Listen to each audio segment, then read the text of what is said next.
Today we're going to do the 2017 Power Rangers Saban movie review. All she ever say is come and see me for once. Come and see me for once. You don't ever come to me. Yeah. You don't ever come to me. Yeah. All she ever say is come and see me for once. Come and see me for once. You don't ever come to me. Yeah. Alright, for those who don't know, the Power Rangers 2017 movie was based off of the 94, 96 season of Power Rangers that transformed from Sentai, Mighty Morphin Power Rangers. The premise goes like this. Many years later, after the Zeozoic period in Angel Grove, Rita Repulsa has awoken.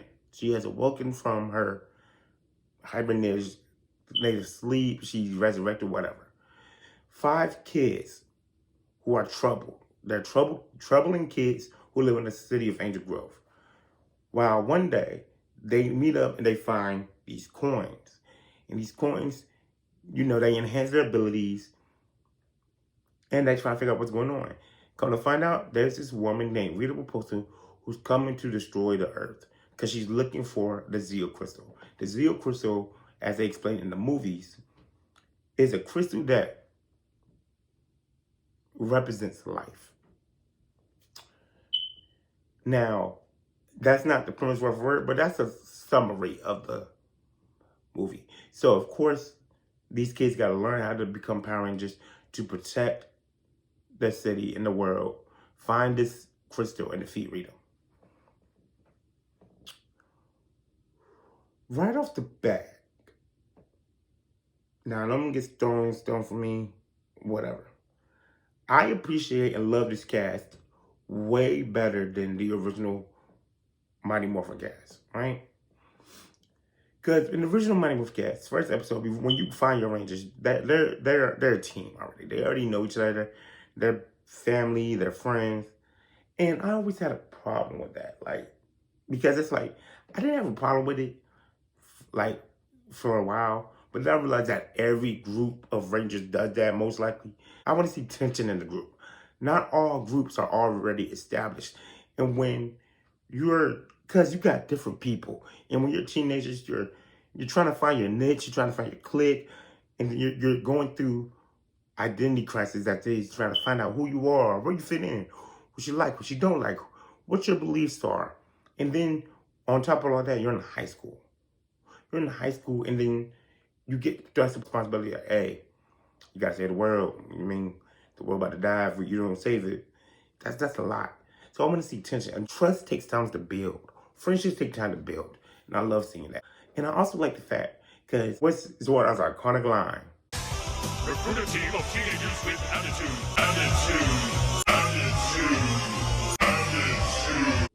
5 teenagers with attitude. And it's like, when you look at the original cast, it's like, what is your definition of attitude? Like, what type of attitude are we referring to? Because they were pretty chill. But when you look at these kids, you know they're trouble. They're starting trouble. They're skipping school. They're starting fights. They're in detention. They're stealing cows. These kids have attitude. They can be very obnoxious, very repulsive, mean, aggressive, aggy. It's just, you get the iconic 5 teenagers with attitude. First, we meet Jason. Now, everybody loves Jason from the Mighty Morphin. Austin St. John, right? I had no problem with him, but like I said, I never really connected to the first few original seasons. So I couldn't really tell you. But I really like this Jason. I like his leadership. If you watch Marvel Cinematic Universe, Black Panther, Namor says it takes a real broken person to be a good leader. And you can see that Jason is obviously broken. His father doesn't understand him. He's arguing with his father, so emotionally he's not understood. He's now in detention. He's house arrest. He's, you know, everybody hates him now because they ruined his season. They could have been making championships and all that. and now everybody's like down on him. So you can see when it comes to like mentally, spiritually, emotionally, this person is having a hard time establishing who he is and making his own path without everybody saying this is the wrong thing. Still, even though when he's broken, he's not a dick. He's not a douche. You know, he stands up for the little guy. He's very motivational. He's headstrong. He still, you know, has a good heart. He likes to have fun. I like this version of Jason. And when it comes to them leading later on in the series, I think he's a real good leader. You know, he first he makes a bad decision, but he learns from that decision. He starts planning, and he gets his team. He rallies them together. They look up to him. I think he's a good leader. Billy. At first, I had a problem with Billy. I had a problem with Billy because I felt like they was trying to do the stereotypical thing. One, they was trying to make the stereotype. Two, the one black guy in the movie, the only black guy in the movie. We're not even good about how he dies and when he dies, and at least they brought him back. But they made him the smart guy, which is fair. And I guess if you look at modern adaptations of black gentlemen nowadays, they're more thuggish and, you know, skip school, deadbeat dads. But they made him, you know, anxious. He cares about his family. He's real sensitive. Cares about his friends. So eventually I got over the stereotypical thing because I was like, maybe it's not as stereotypical as it is. And I really connected to him. Kimberly and Jason are my two favorite rangers. It goes Scott, Kimberly, Billy, maybe Trent. I love Kimberly. I love how she's headstrong. A lot of people, when it comes to the original Mighty Morphin cast, I don't know her name. I apologize. But a lot of guys particularly loved Kimberly. Again, I never connected to the original series for real. I don't understand the hype behind Kimberly. Naomi, whatever her last name is, she plays Kimberly. I love her taking Kimberly. You know, headstrong, tough. Don't need a Prince Charming to save her. She's out there making her own way. You know, I love this version of Kimberly. Trini's my other favorite character. Again, I didn't really like Trini in the original series. I liked Aisha better. But again, I don't really have a take on her either. But in this Trini, I love this Trini because it's like she just wants to be left alone. She feels like if she tries to connect to other people, she'll try to fit in with them. But she wants to be her own person. She wants to be accepted for who she is. I'm the new girl. Always. 3 schools in 3 years. It was crazy. I like it that way, you know? It's just easier. Nobody ever has to get to know me, and my parents don't have to worry about my relationships. Boyfriend troubles. Yeah. Boyfriend troubles. Girlfriend troubles?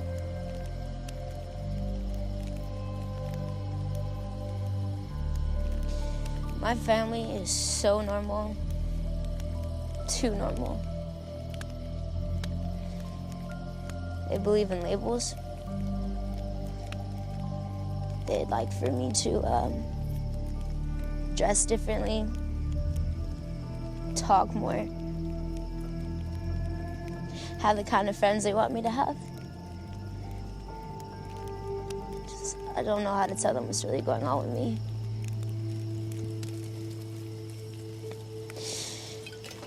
And I've never said any of this out loud. Well, it's cool. You're with us now. Am I?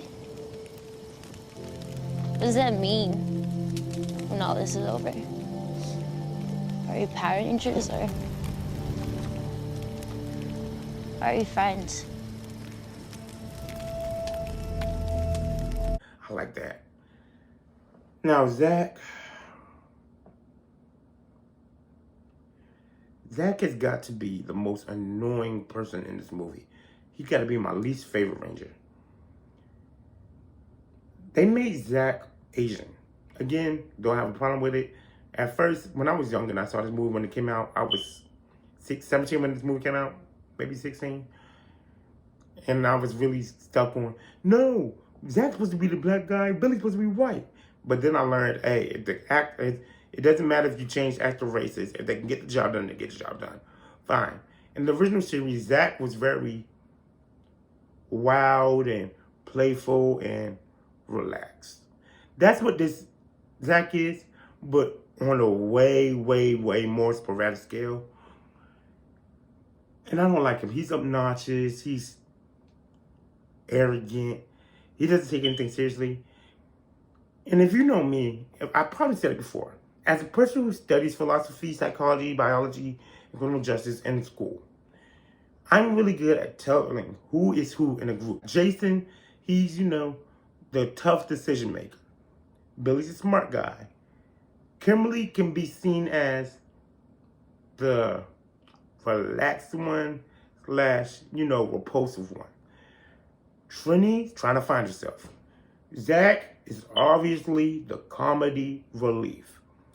And I hate comedy relief characters. I said it once, I'll say it again. I hate comedy relief characters. I don't think they always go in every story. Zordon. This Zordon to me, I liked him, but not as much as the original Zordon. That is one of the staples I did attract to in the original series. I did like Zordon. And in the original series, he was really a mentor. He was a mentor, a father figure. He cared about the Rangers. This Zordon, I like him, but he is such a dick. Rita could be building Goldar as we speak. Don't underestimate me or my team. You can't stop him. She will have him dig up the crystal, and life on Earth will die. And we need you. Because you were so successful at stopping her last time. I died burying those coins in hopes that they would find the next real Ranger. This Zordon is a dick. We'll get into it. This Zordon is a jerk. First of all, he doesn't even try. He doesn't even try to connect to them sympathetically. First of all, when he meets them, he's like, you're telling me these little motherfuckers right here, they're going to be the Power Rangers. They're so small. Funny, I said the same thing, actually. You mean to tell me that the fate of the universe is placed in the hands of these children? Right. We're doomed. This Zordon is a dick. And then, he's not even giving them a chance. He's like, do this, do this, do this. He's like a drill sergeant. He's trying to drill them, which I guess is fair. Seems that, you have a certain amount of time, the world is in danger. So it seems the stakes, but, he's not connected with them. He's not giving them any way to make it easier for them. And then come to find out, he's like, fuck it. Fuck these kids. I'm going to come back myself and do it. This Zordon is such dick. But again, I don't know what it says about me. I like characters who are more serious and kind of hard ass. So I didn't have a problem with him. Alpha. I didn't have a problem with Alpha.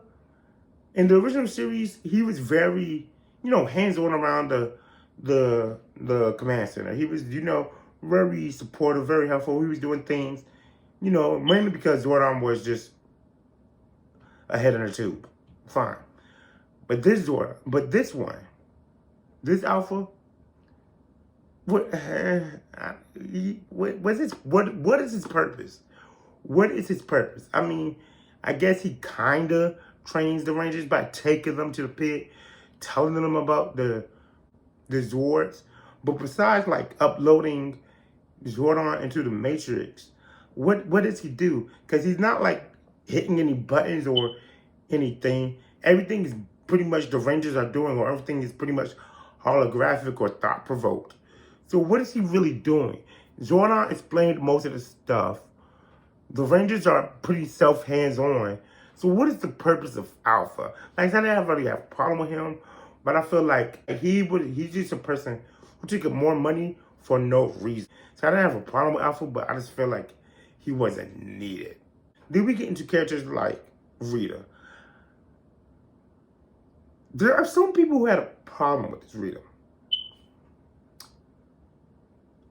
And while I didn't have such a problem with Rita, I understand why people had a problem with it. Because she was very, in my mind, she was very intimidating. She was, well, in certain things, she was very intimidating. In other scenes, it was just like, this woman's creepy. But it's like a creepy in a cringy way. Like an embarrassing creepy. Like tapping in the glass, wanting to eat jewelry and stuff, the way she talked. I did appreciate how she made her monster though. Like the putties, they made more sense. They made more sense to me. Instead of, you know, just people in like I hated the old putty. Goldar, I need gold to make Goldar. That's pretty much what it was. That's a lot of gold. A cringy way of saying, hey Goldar, how can we put Goldar in here? Goldar. She's gonna get a whole bunch of gold, put it together. And then that was dumb. And Goldar, I didn't like him in the Mighty Morphin seasons. I didn't like him in the movie. He's a big monster, just walking around, stepping on her own creations, kicking cars, busting through buildings. When it came to fighting and stuff, it was just no point now. We also see the Rangers' families, which I thought was nice because it gave the Rangers more exposition. It gave them more intricate detail, and we got to see more Rangers in depth. We get to understand them a little bit better. We got to see Zach's mom, which made me like Zach better because we got to understand Zach a little bit more because it's not like, now we know, hey, your mom is actually sick. You're scared to lose her. She's the only person you got. So you're using, you know, jokes and stuff to cover up your fear, to cover up your weakness that you want to break down every day. I understood that. I connected to that because that's something we all do. So it made me understand and appreciate Zach more because now I know your comedy is for a reason. This movie had a way of, like I said, connecting to people who were a part of the Zorn era when they saw the shows, but probably trying to bring in a new audience. And I like that. Let's talk about the Ranger details. When it comes to the Mighty Morphin suits, I've never liked them. They're just spandex. They're leather. They're not even leather. They're spandex. They're not even spandex. They're just, it's cloth. How are these protecting y'all? How are these protecting y'all? But but in the Power Rangers movie from 1995, we saw them have, you know, actual armor. But these, I like these more because now it's more realistic. If you were to have Rangers in modern day, in real life, they would both like to look like they're a military type unit, sponsored from the government, created by the government. These look like government-based suits. And, you know, they make sense. They make sense and they look like they actually protect you. Another reason I like these suits, I like the way they came onto them. Like, you can just think about it and they have it. It's like a suit that's connected to your nervous system. It's a suit that connects to your thoughts. I like that. The only person who has a weapon in this season is Jason.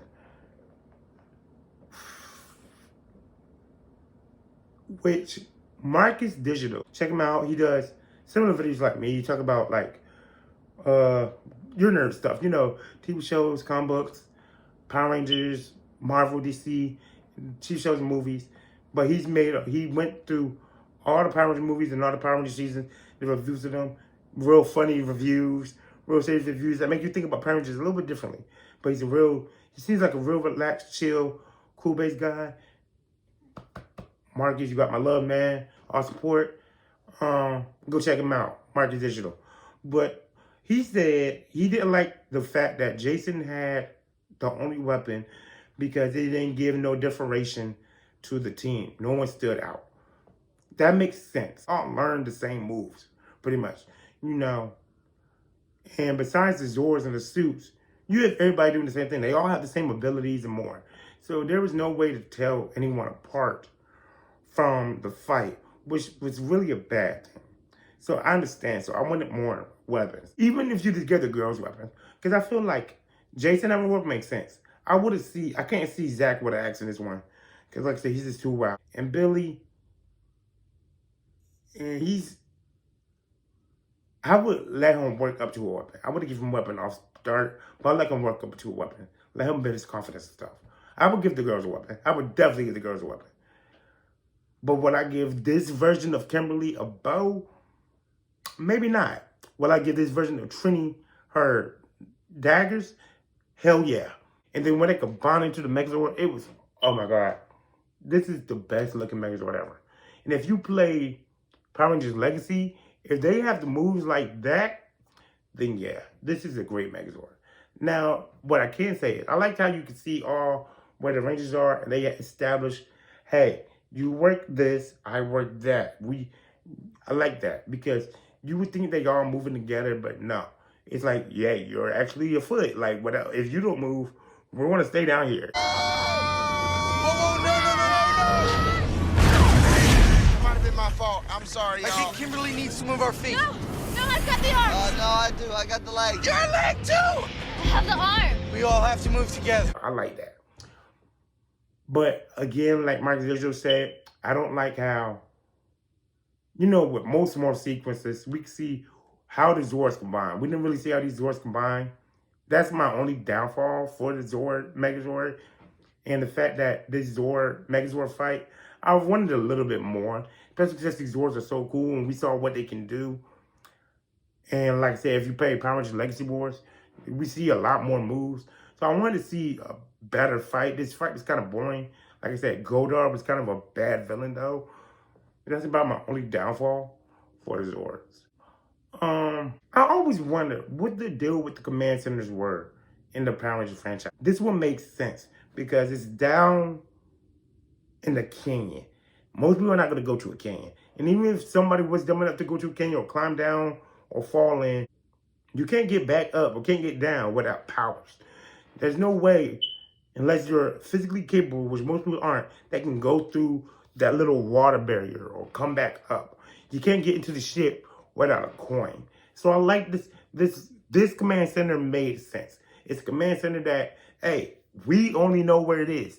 And even if we didn't, we're the only ones who can get to it. That makes sense. Honestly, like I said, the worst part of this movie was the villain, was Rita and her plan. Like, it wasn't even a bad plan. Well, the way she carried it was a bad plan. And, the details behind the villains. The best part of this movie for me was the character development and how the characters were portrayed and everything. Plot-wise, it was fine. But it makes you ask questions like, if this was a Zeo Crystal, were they not going to do like the Zeo season? Or were they like merging seasons into each other? And what would the second movie would have looked like? Because there was rumor that this is supposed to be a 6-part movie. Now I can see it where you do movies or you do spinoffs. I would have loved a spinoff about Zordon's team of Rangers from back in the day. I would have loved to see a story where Rita became evil and Zordon and her were close. And then, she became more and more power hungry and they broke apart. There was rumors that Tommy would have been a girl. I would love to see that. I would have loved to see a take on how the greatest Ranger ever went from Jason David Frank to a female, especially in this new generation. But like I said, what would the spinoff would have been? Because for the Zeo Crystal, in the series, they go find Zeo Crystals to give them new power. In this, they make Zeo Crystal like Zeo Crystal is, it represents life. Without the Zeo Crystal, the worlds can be created, worlds can be destroyed. Right? We got Zeo Crystal, Rita got smacked into space. Instead of finding her in space, she got smacked in space. So what the next one let Zed finds Rita, or they find the Zeo Crystal again, or the Zeo Crystal bursts Zed or something. Like, what would have the next movie or spinoff be? But yeah, I like this. I like this movie. It's not a great movie. Like I said, it's Power Rangers, And Power Rangers has its flaws. It has its cringiness. Like I said, Rita. It has its comedy problems. Zach. It has its plot problems. But like I said, I think if you were to try to do a cinematic universe or a more mature take on Power Rangers, this is a good beginning ground. You just go more mature from there and build up more and make more connections. So yeah, I like this movie. But yeah, my recommendation level for this movie, if you're a Power Ranger fan, I would say watch it. So extremely high. If you're a superhero fan, action fan, I would say medium high. I would say, yeah, medium high. I'll give this movie a good 7.5 out of 10. Like I said, the best part of this movie, it goes from the characters are great. The plot is good. But like when you get into like the nitty gritty of it, it's just mostly nitpicking, like character traits, like the cringiness of Rita, or how Alpha was kind of useless, how they didn't really have a lot of things to like separate the Rangers, or like a lot of callbacks to the Rangers because they were trying to make it more modern, more mature. So you didn't see like the Zord sequences. You didn't see like Zord calling.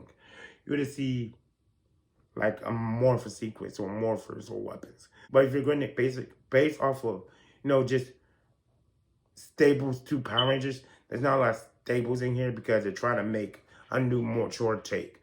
But that's about it. So yeah, that's my Power Ranger 2017 review, guys. Like I said, this is only my second movie review. So as I go along and do more and more reviews, I'll get better, like explaining like how I feel about details, going through the plots of the characters and stuff. But yeah, I think this came out better than my Deadpool Wolverine review. I didn't have much to say about that review, but I think this one came out a little better. But you know what it is. Happy holidays, and I'll catch you guys later. Deuces.